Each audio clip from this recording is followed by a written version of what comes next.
Guys welcome back my channel plastic में दक्ष। हमारे channel में स्वागत है आपका। आज हम बात करने वाले प्लास्टिक के इंटरेस्टिंग फैक्ट के बारे में और प्लास्टिक के इंटरनल इन्फॉर्मेशन के बारे में जो सिर्फ ब्रांड्स और मैन्युफैक्चर के बीच में होती है और हम तक नहीं पहुंचती, जो हमें भी शायद जानना ज़रूरी है। शायद बहुत से लोग इस बात समझ में ना आए, बट फिर भी जानना बहुत ज़रूरी है।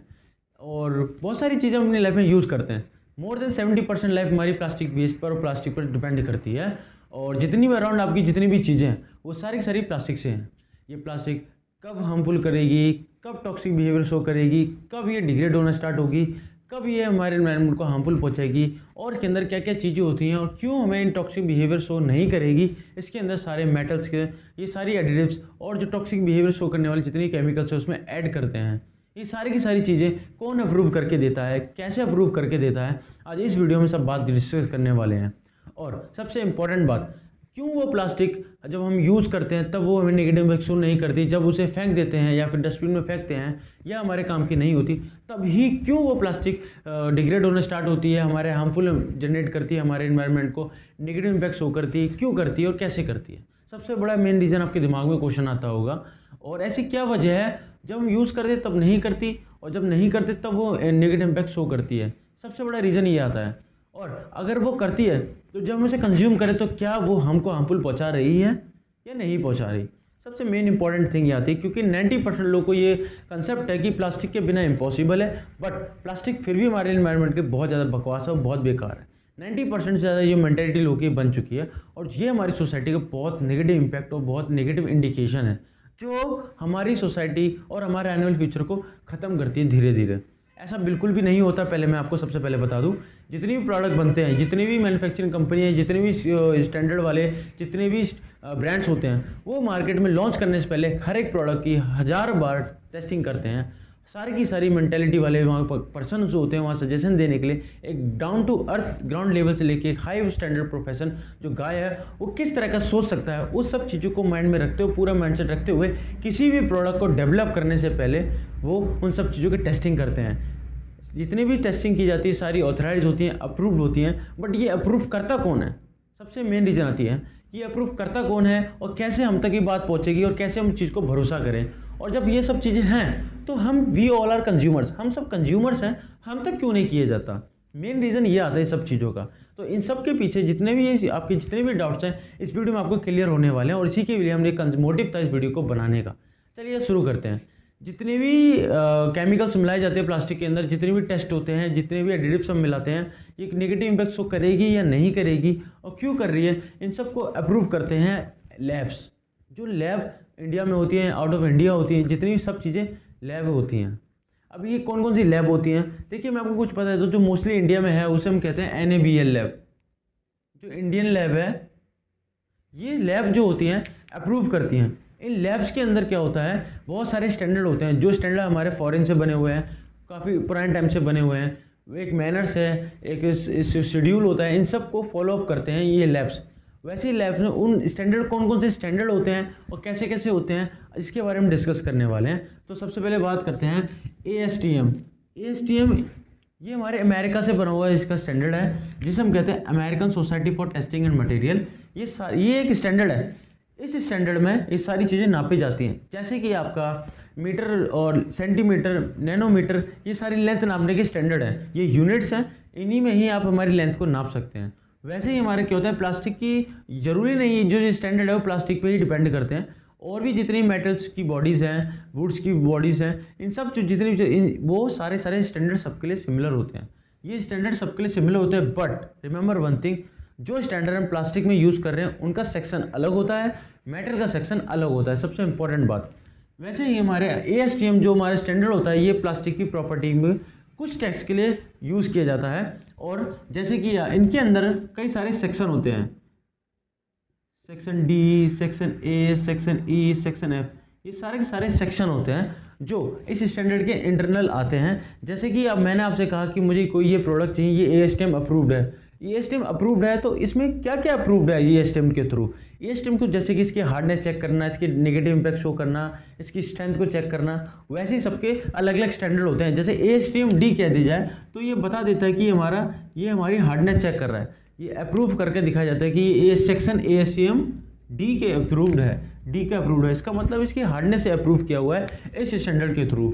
ये कौन करके देता है? ये लैब करके देती हैं। किसके थ्रू करके देती हैं? मैन्युफैक्चरिंग के रिगार्डिंग करती हैं। किसके कंसर्न में करती हैं? ये ब्रांड्स के कंसर्न में कर दी, ताकि उनको एश्योरिटी मिल सके कि हाँ हमारी इस लैब से इस स्टैंडर्ड पे इस कंपनी ने ये टेस्ट करके और सारे अप्रूव करके तब आपको ब्रांड के लिए कोई भी प्रोडक्ट दिया है। ये पूरा सिनेरियो कुछ इस तरह चलता है ताकि कंपनी को एश्योरिटी मिल सके हाँ इसमें कोई भी ऐसी चीज़ नहीं है जो हमारे ब्रांड को, हमारी क्वालिटी को ख़राब करे। वही फिर हम उनके फ्रेंचाइजीज, उनके डिस्ट्रीब्यूटर, सेलर्स पर जाती हैं और वो हम तक पहुंचती हैं, कुछ इस तरह। यही एक मेन रीज़न है प्लास्टिक की जितनी प्रोडक्ट या जितनी ब्रांड्स की चीज़ें होती हैं वो महंगी क्यों होती हैं। उनके अंदर कुछ स्पेशल नहीं होता, उनके सिक्योरिटी, उनके क्वालिटी, ये सब किसी भी कॉम्प्रोमाइज़ नहीं करते, इसीलिए उनकी हर एक चीज़ महंगी होती है और ड्यूरेबल होती है, और इसीलिए वो हार्मफुल भी नहीं करती। अब बात आती है कि और ये इतने स्टैंडर्ड क्या हैं। देखिए स्टैंडर्ड और भी हैं, बट आपको समझाने के लिए मैंने कोई बेसिकली 4 स्टैंडर्ड दिए हुए हैं। अब उनमें से बारी आती है हमारी ISO की, यानी कि इंटरनेशनल ऑर्गेनाइजेशन फॉर स्टैंडर्डाइजेशन। कभी कभी ऐसा होता है हम बहुत सारे प्रोडक्ट हम बनाते हैं, बहुत ही हायर लेवल पे बनाते हैं, बहुत सारी कंपनियां से यूज़ करती हैं, तो हम अप्रूव करके देते हैं। कभी कभी कुछ होता है कि हमें या कोई भी कंपनी हो गया, कोई ब्रांड्स के कोई भी ओनर हो गया, तो वो उसको सेटिस्फेक्शन नहीं मिलता कि मैं नहीं चाहता कि मुझे ASTM के थ्रू मिले, मुझे और भी स्टैंडर्ड से अप्रूव करवाना है, ये मुझे अप्रूव करके दो। तो वो क्या करते हैं, ISO international organisation for standardisation, ये भी एक सर्टिफिकेट टेस्ट है जो अप्रूव कर देते हैं किसी भी प्रोडक्ट के, यानी कोई भी मटेरियल के थ्रू। जैसे कि आपका PC ले लो, आपका ABS ले लो, आपका नायलॉन ले लो, जितने भी प्लास्टिक के प्रोडक्ट हैं ये सारे के सारे इन स्टैंडर्ड से अप्रूव होते हैं। अप्रूव करने के बाद तब ये मार्केट में कुछ ही आते हैं। हर एक स्टैंडर्ड का अपना अपना एक सेक्शन है, और किस सेक्शन पे कौन सा टेस्ट है, और हर एक टेस्ट का हर एक सेक्शन पे ये स्टैंडर्ड है, ये फिक्स्ड है कि इस सेक्शन के इस स्टैंडर्ड के इस सेक्शन पर ये टेस्ट है, तो ये फिक्स्ड है, ये चेंज नहीं होते।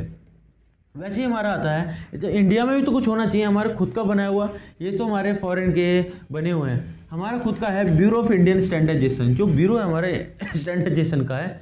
और बहुत सारे आपको कहीं भी इजीली किसी भी स्टैम्प के थ्रू कहीं भी आपको देखने को मिल जाता है। ये BIS होता क्या है, तो बेसिकली ये BIS स्टैंडर्ड हमारे इंडियन स्टैंडर्ड होता है, जो इंडिया में जितने भी प्रोडक्ट बनते हैं ये स्टैंडर्ड प्रूव होते हैं। वैसे ही हमारा DIN आता है, DIN, बट इसका जो फुल फॉर्म है वो जर्मन इंस्टीट्यूट फॉर स्टैंडर्डाइजेशन है, क्योंकि DIN हमारे इसी से निकाला गया, इसीलिए तो हम इसको फुल फॉर्म में ये लिखते हैं, बट इसका जो बेसिक्स है DIN ही हम लिखते हैं।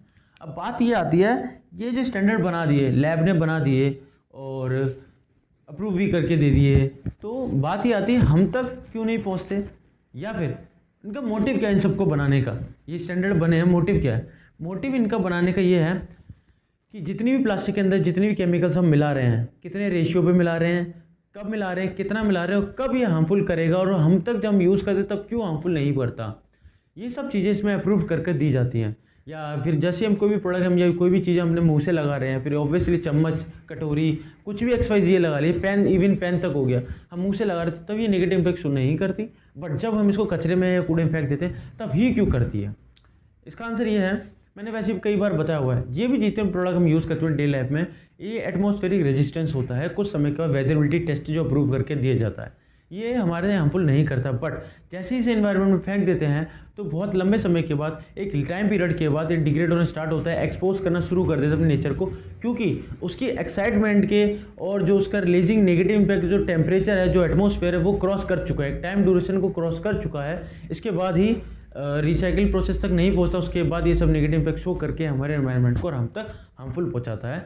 और जब हम घर में से यूज़ करें तब वो चीज़ उसे नहीं मिल पाती, जिसकी वजह से कुछ स्टैंडर्ड में अप्रूव करके दिया जाता है कि हमारे नेगेटिव इम्पैक्ट शो नहीं करता, क्योंकि ये सारा का सारा केमिकल से बना हुआ है। सबसे बड़ा एग्जांपल PC का ले लीजिए आप, यानी कि पॉलीकार्बोनेट बिस्फेनॉल से बनता है, और बिस्फेनॉल हमारे लिए सबसे ज़्यादा हार्मफुल होता है, नपुंसकता के लिए, कैंसर के लिए सबसे ज़्यादा मेन रीज़न वही है, फिर भी नहीं करते क्योंकि वो चीज़ उसे नहीं मिलती, इसी वजह से। तो इन स्टैंडर्ड को और स्टैंडर्ड को पढ़ने का एक यही मोटिव होता है कि सारी की सारी एश्योर्ड कर दी जाती हैं कंपनी को, ब्रांड्स को, कि हम ये सब नहीं करते और ये हमारे इन्फेक्ट नहीं करेगा। अब बात ये आती है हम तक क्यों नहीं पहुंचता, after we all are consumers of this brands, इन सब ब्रांड्स के हम कंज्यूमर्स हैं, हम तक ये बात क्यों नहीं पहुंचती?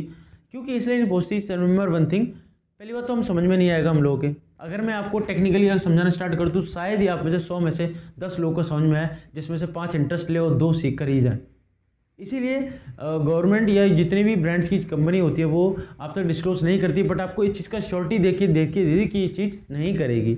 इसलिए नहीं करके क्योंकि उनके पास उस चीज़ का सर्टिफिकेट है, टेस्ट है जो नेगेटिव इम्पैक्ट शो नहीं करेगी। दूसरा, अगर हम जान भी लें XYZ सब कुछ हमने पता भी कर लिया तो हमें डिस्क्लोज क्यों नहीं किया जाता।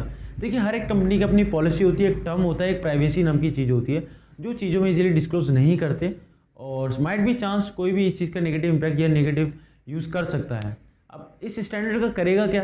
देखिए, हम जो सोचते हैं वो हमारे घर और सोसाइटी को देखकर सोचते हैं, बट जितने भी कंपनी के जितने भी लोग होते हैं वो as a company, as a manufacturer, as a marketer हर तरह से सोचते हैं, और हर एक चीज़ का नेगेटिव यूज़ होता है।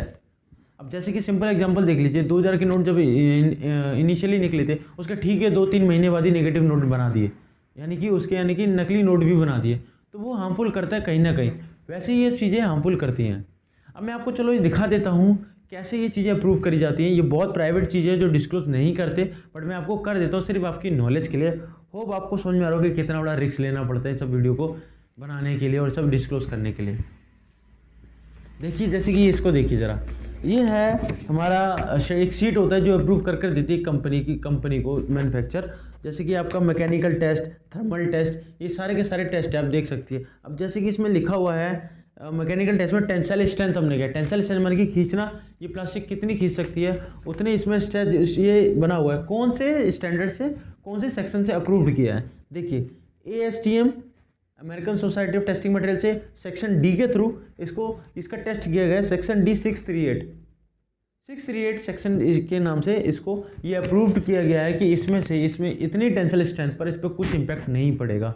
ये ऐसे अप्रूव्ड होते हैं। वैसे ही इसकी आइजोड टेस्ट भी दिया हुआ है और फ्लेक्सिबल मॉडुलस भी दिया हुआ है और हीट डिफ्लेक्शन टेम्परेचर भी दिया हुआ है।